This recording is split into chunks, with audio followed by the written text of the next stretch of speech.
Using a linear kinematics lens, as the paddle hits the ping pong ball, we are able to study the motion of the ball in velocity and acceleration with respect to time. Using the equations, velocity is equal to the change in position divided by the change in time, and acceleration vector is equal to the change in velocity over the change in time. The tracker software is able to use these displacement data, change in time, and these equations to find the velocity and acceleration of the system. The two graphs we're able to see here are the displacement in the x and y direction with respect to time, x being the top and the y being the bottom graph.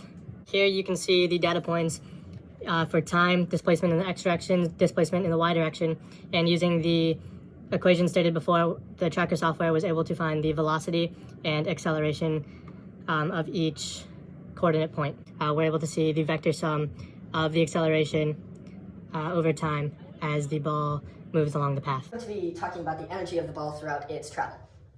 And to do this, I drew an x versus y graph because since the ball is hit at an angle, it has a vertical component to it and a horizontal component to it. So as the ball is hit, there's work being done onto the ball, which is shown in the form of kinetic energy.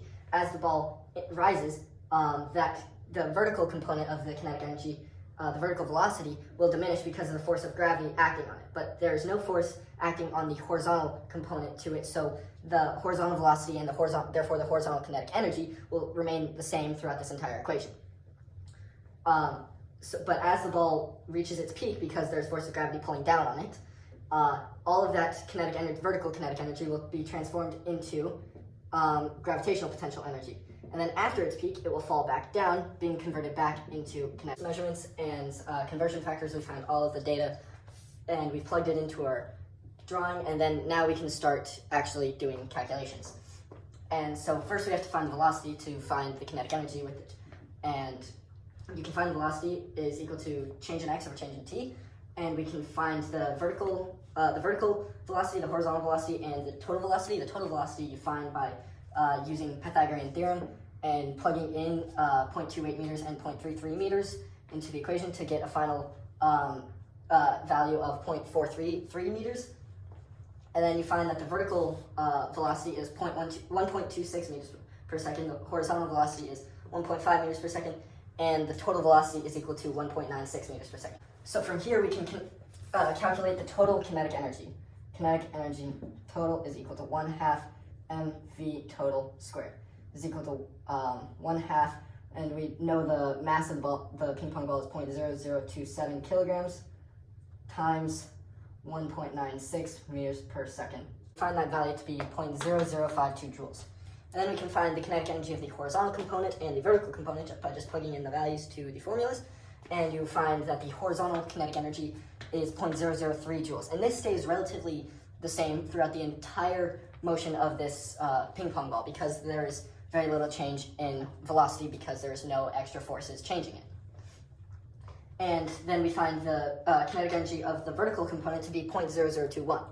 And we know that all of this kinetic energy, the vertical kinetic energy, turns into gravitational potential energy. So kinetic energy is equal to gravitational potential energy. And gravitational potential energy is equal to mgh. And we know the mass of the ping pong ball is 0.0027 kilograms times 9.8 meters per second squared, which is the acceleration of gravity. And height is 0.28 meters, and this value turns out to be 0.007 joules. But why does this value not equal the previously stated kinetic energy of the vertical component, which we just said it has to equal? It does not equal that because there is loss of energy due to air friction that is causing a thermal energy component that we cannot yet solve.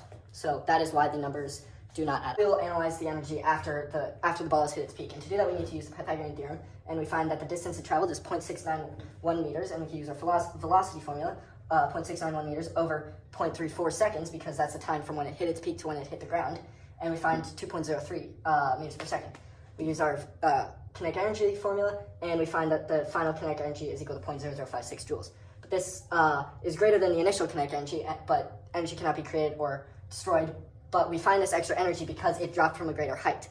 After the ball was hit in the air, it reached its peak, and then it fell all the way back down to the ground, therefore having greater gravitational potential energy, and that's where we find that extra energy from.